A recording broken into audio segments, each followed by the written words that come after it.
Thank you very much.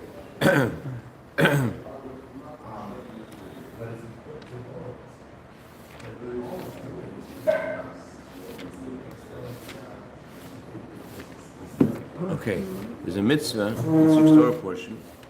V'alachta b'dracha, go in God's ways.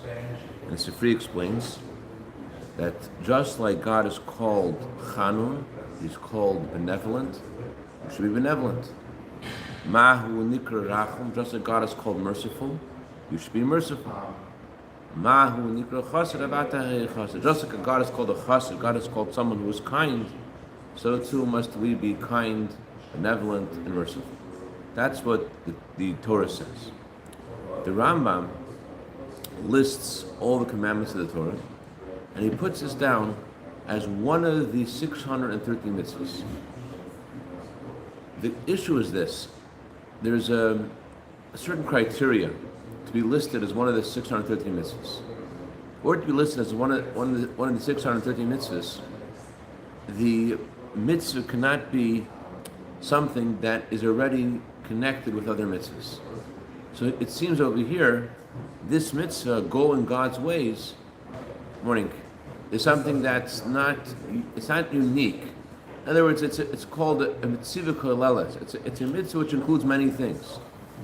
So since it's a mitzvah which includes many things, it's part of the general obligations that we have to Hashem that it doesn't sound like it's unique. And we have to say that if the Rambam counts this as one of the 613 commandments, there's something here that's not in other commandments. There's something about this mitzvah, go in God's ways, which isn't included in other commandments. So the question is, what is this mitzvah, go in God's ways, and how does it differ to all the other commandments of Hashem? The answer is this. The Torah says go in God's ways. The key word over here is go, movement. Hashem is saying that when you do a mitzvah, the mitzvah should cause some kind of change in you. The Gemara says, mitzvah gereres mitzvah. One mitzvah leads to another. Why does one mitzvah lead to another? Because the mitzvah itself has such sanctity, such holiness, that by doing the mitzvah, any mitzvah, it draws you to another mitzvah because of the light of Hashem that is in you. So that's true, that a mitzvah itself brings you to do another mitzvah. But the effect that a mitzvah has on you isn't necessarily noticeable. It has some kind of effect inside you, but doesn't necessarily change your persona immediately. It must cause some impact. Every mitzvah, because of what a mitzvah is, has some kind of a impact on a person. For example, the Alter Rebbe says, when you do an act of kindness, it causes your heart and mind to become 1,000 times more purified, more clear. And as the Chassidic said, doesn't mean an exaggeration, it means literally 1,000 times. And as the Rebbe explained, that if it takes you an hour to figure something, 1,000 hours to figure something out, you'll have to figure it out in 1 hour. So the mitzvah itself does some purification, it does refine you, that's true. So what then is the mitzvah lachta b'dracha? The mitzvah is that it shouldn't be something that has inner effect on you, but it's something that you yourself feel the mitzvah has done to you. The mitzvah itself has brought you somewhere you weren't before. You experience the mitzvah in a way that there's a change. The Rebbe Cashapp was once speaking about the concept in the Chassidic lexicon called pnimi. Pnimi is usually translated as being inside what you're doing, to be real of what you're doing. But Rabbi Cashapp explained that pnimi doesn't just mean that you are very excited about what you're doing. Pnimi means that you're changed by what you've done. In other words, Rabbi Cashapp contrasts pnimi with this term in the Gemara called koboile kach peltei. Gemara discusses the laws of salting meat. And the Gemara says in certain scenarios, in order to make the meat kosher, you salt the meat to bring out the blood of the meat, so that once the non-kosher blood leaves the meat, so then the rest of the meat is kosher. So the salt in the meat brings out the blood. But salt, in halacha, salt is also something that causes a connection.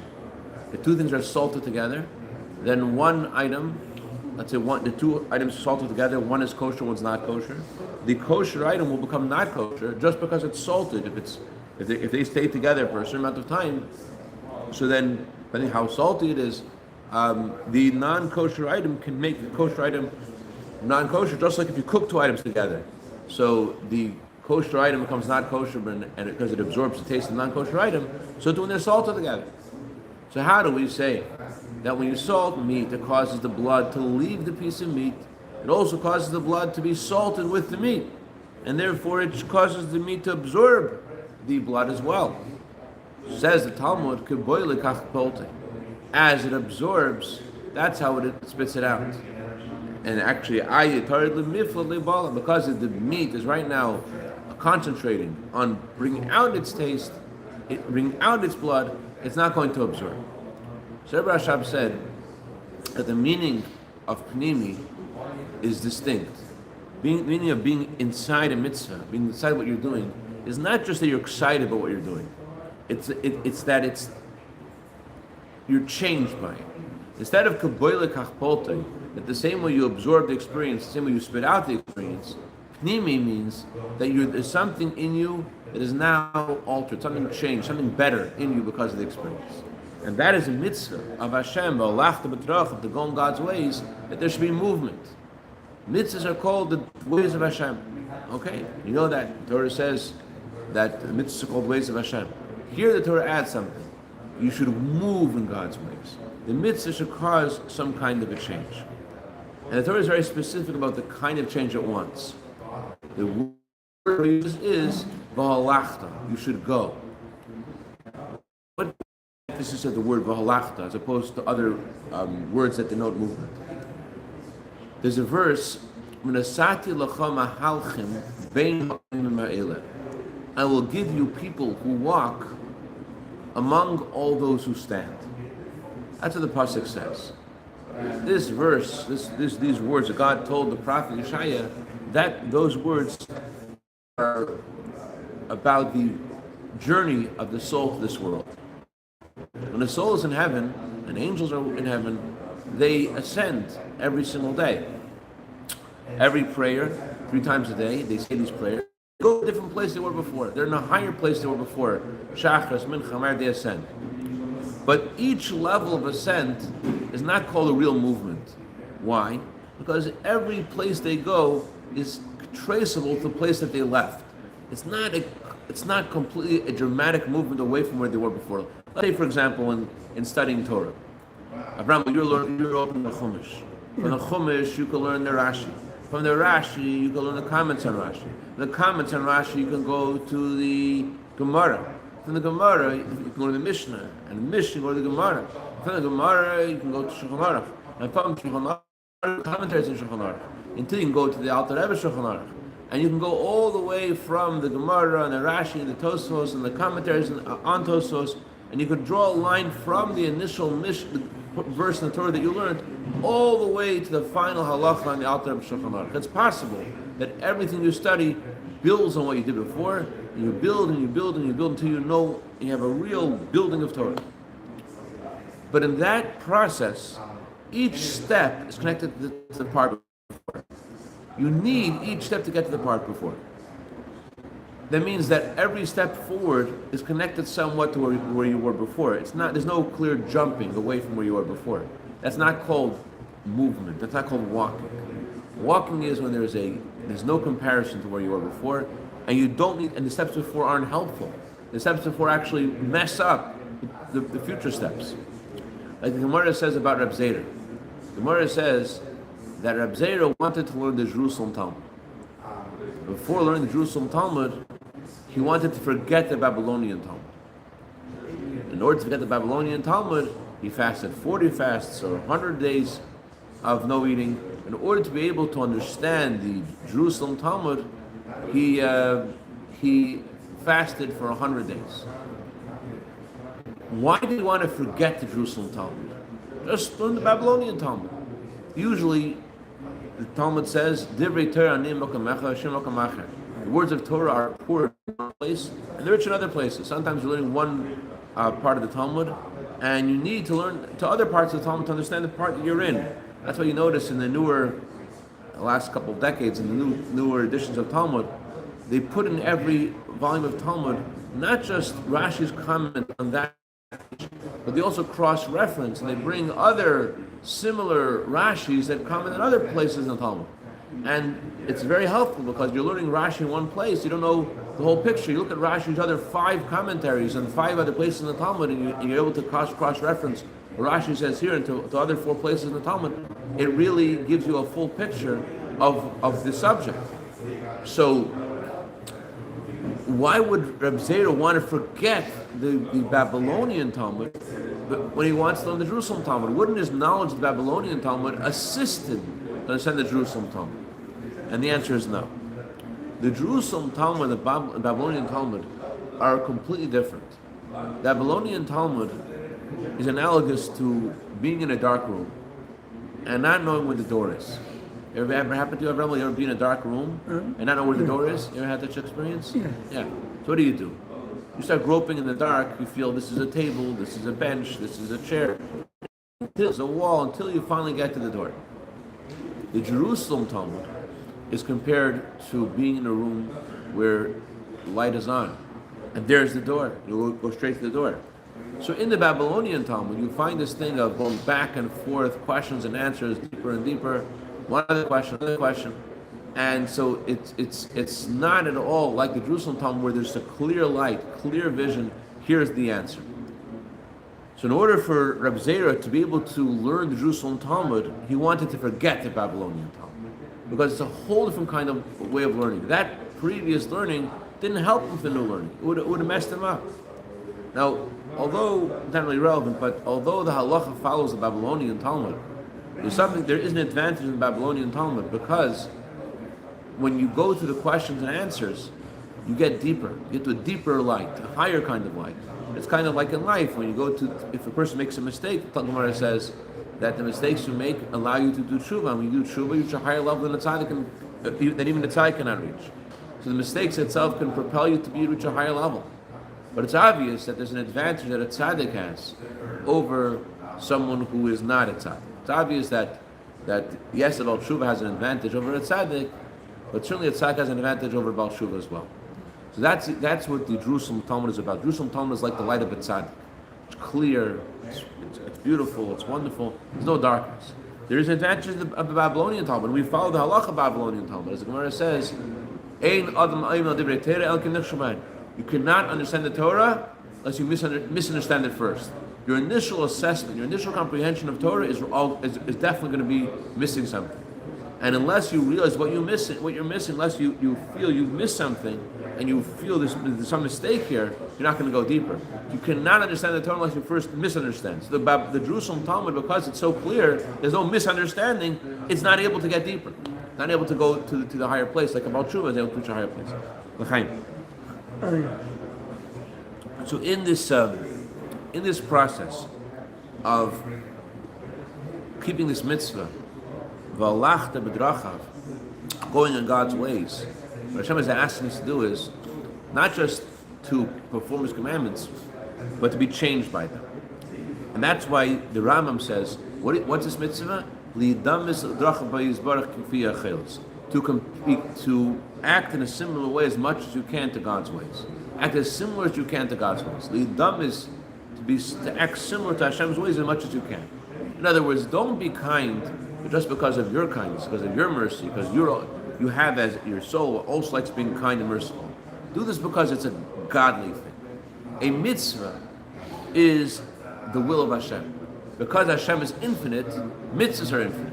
So when you do a mitzvah, because Hashem gave you a commandment, and but when you're trying to be kind, not because of your feelings of kindness, but you're trying to be connecting to Hashem's kindness, so then there's no longer a limit to the kindness. Then there's no place where you stop being kind, because you're going in God's ways. You're being kind because Hashem is kind.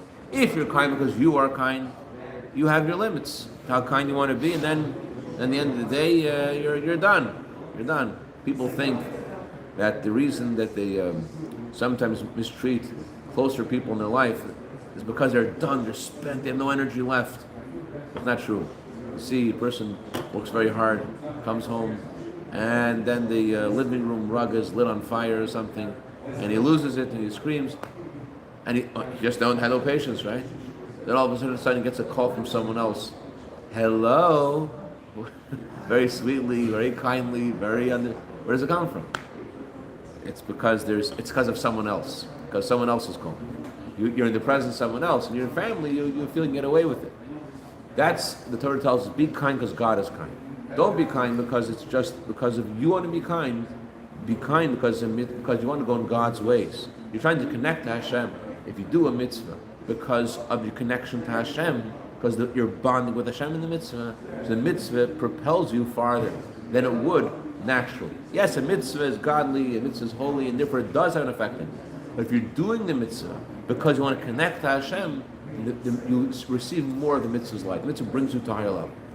And this explains something else. The Zohar talks about this thing called shameful bread. Shameful bread means that you receive something for free, even though who wouldn't want to get something for free? Nevertheless, when you get something for free, you feel a little bit embarrassed about it. You don't feel good about it. You feel like, this is not really, it's not really special. I got it for free. I don't really deserve it. You don't feel good about it. When you earn something, then you feel really good about what you've earned. So, if the reason the mitzvah propels us so far is because of the infinite quality of the mitzvah, then it would be like shameful bread. But it's not just the mitzvah itself. It's in order to connect to the mitzvah, we have to connect to ourselves. To get to the essence of the mitzvah, we have to get to the essence of ourselves. Only if you do a mitzvah with a sense of mesiras nefesh, that you really care about the mitzvah, that this mitzvah matters to you, because this mitzvah is going to connect you to Hashem, and you feel that there's something at stake over here, and you want the mitzvah, you want the connection to Hashem, and you're missing the connection to Hashem, only then will the mitzvah bring you somewhere. Therefore, it's not just the mitzvah itself. Yes, the mitzvah has an infinite quality in it, that's why it could bring you to a whole new place, true. But in order to get to that part of the mitzvah, you have to get to the deeper part of yourself. And that's why the Rambam, before giving us the mitzvah of walking in God's ways, gives us another mitzvah. Sounds very similar. The other mitzvah is Bais Bezalel, cleave to God. And the explanation of cleaving to God, as it says in the Talmud, mentioned in chapter 2 in Tanya, cleaving to God means cleave to the wise, cleave to the Chachamim. That since a Talmud Chacham is a man of God, by cleaving to the Talmud Chacham, that's how you cleave to God. And that mitzvah is listed before the mitzvah of walking in God's ways. Why is it listed before? Because in order to be able to walk in God's ways, you have to first cleave to the Talmud Chacham. Why? What's the connection between cleaving to the Talmud Chacham and how's that going to help you walk in God's ways? What's the connection? So, it says in Tanya, the meaning of Chachma, of wisdom, is not merely that you know something. Chachma is made up of two words, koyach ma. Moshe Rabbeinu said about himself, v'nachnu ma, what are we? The word what indicates Moshe saying, I'm insignificant, I am nothing. Koyach ma is the ability to feel insignificant in the presence of Hashem.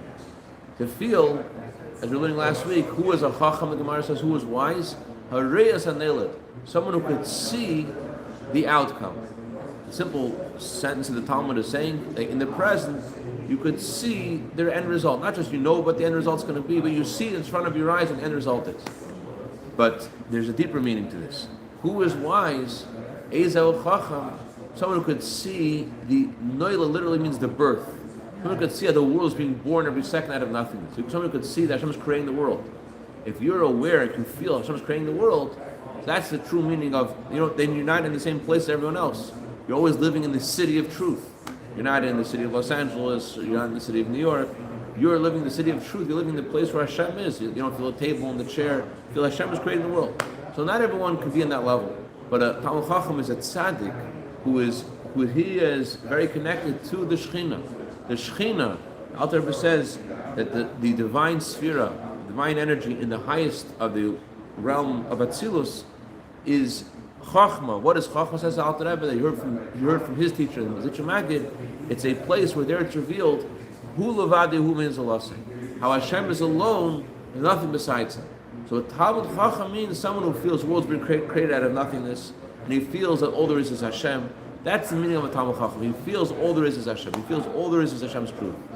So by being connected to a tzaddik on that caliber, that allows you to more quickly reveal your neshama. That allows you to be more in touch with your own soul.